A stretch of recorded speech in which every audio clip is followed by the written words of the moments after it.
In this lesson we're going to consider the mole and gas volumes.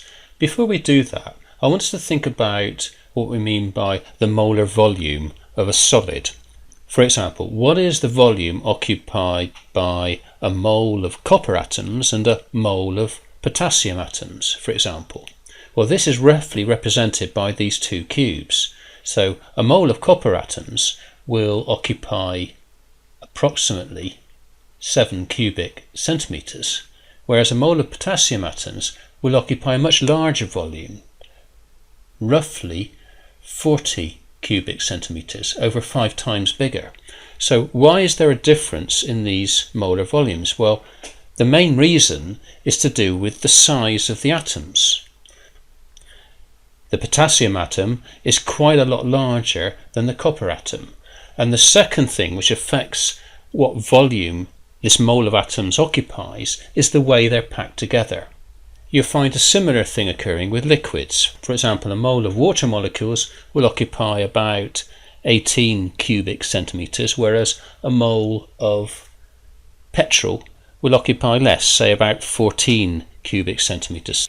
Now, whereas the molar volumes occupied by solids can vary a lot, and also liquids, in the case of gases, the molar volume is always the same. So it doesn't matter which gas you consider, it will always occupy exactly the same volume at room temperature and pressure. So we can say that 1 mole of any gas, doesn't matter which it is, will always occupy the same volume. This is called the molar volume of a gas, and it is equal to 24 litres or 24 decameters, or if you like 24,000 centimetre cubed. And we should stipulate that this is at room temperature and pressure. That's to say 25 degrees Celsius and 1 atmosphere pressure. If we change the temperature or the pressure, then the volume of a gas can alter radically. That doesn't occur with solids and liquids, but it does with a gas. So why is it that the molar volume of a gas remains constant, independent of the type of gas, whereas the molar volume of a solid doesn't?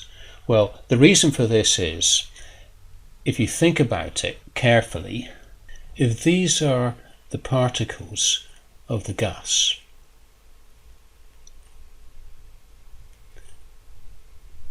in my container, then in contrast to a solid or a liquid, the distances between the particles is much greater than the volume of the particle itself, than the size of the actual gas particles.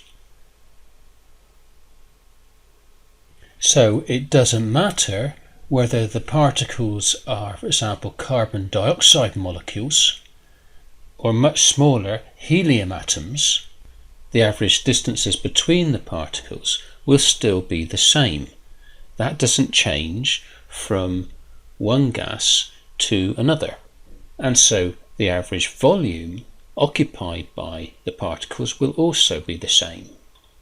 So we can say whether, for example, carbon dioxide or helium, the average distances between them is the same, and so the volume they occupy will be the same. They will occupy the same molar volume of 24 litres.